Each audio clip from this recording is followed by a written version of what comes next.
Time for another update on Justin Trudeau, our feminist, Islamophile Prime Minister.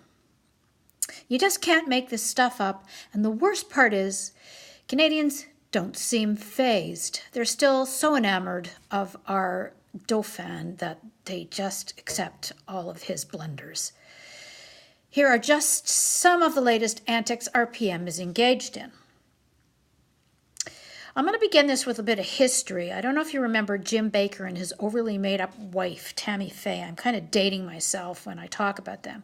But back in the 1980s, they were evangelical talk show hosts of a program entitled the Praise the Lord Club.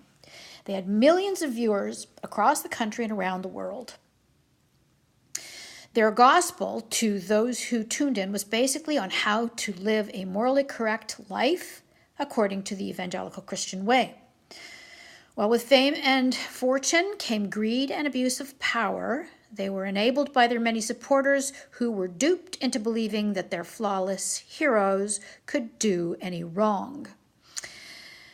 Both were ultimately convicted of fraud and brought down on a sex scandal, which by today's standards would seem pretty mild.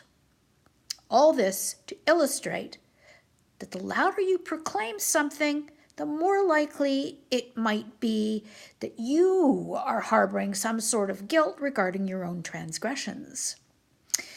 Now, you might ask, what does this have to do with Justin Trudeau? Well, who is the biggest feminist you know?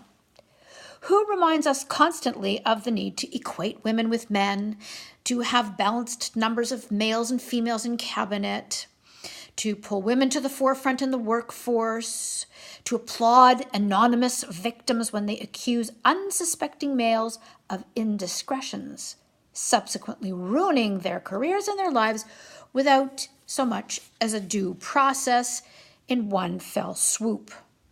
If your answer was Justin Trudeau, then you would be right. And not only right, but onto something possibly.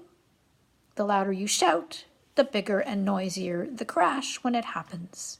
Just a hunch, but the signs are all there, and in this day and age, all it takes is one #MeToo aggrieved accuser.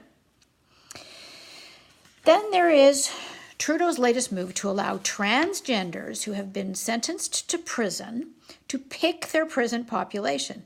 Yes, males who are convicted rapists and murderers can soon request to be placed in all-female institutions because they happen to be feeling female that day. Now that is a series of huge missteps just waiting to happen. But our Prime Minister plods merrily along. I could go on and on, but let's wrap this one up with one final jaw-dropping example of Trudeau's incompetence and lack of qualification for the job. Motion M103, soon to be passed into law if we're not on top of it. Coming soon to a community near you, you will be having to put up with a Big Brother is watching government branch dedicated solely to the regulation of wrongthink.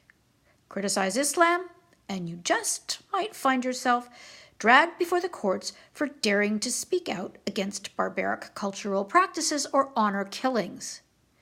As Mark Bonikowski of the Toronto Sun so aptly put it, welcome to the totalitarian world of Justin Trudeau, son of privilege, ruler of social conscience, and waver of the morality wand.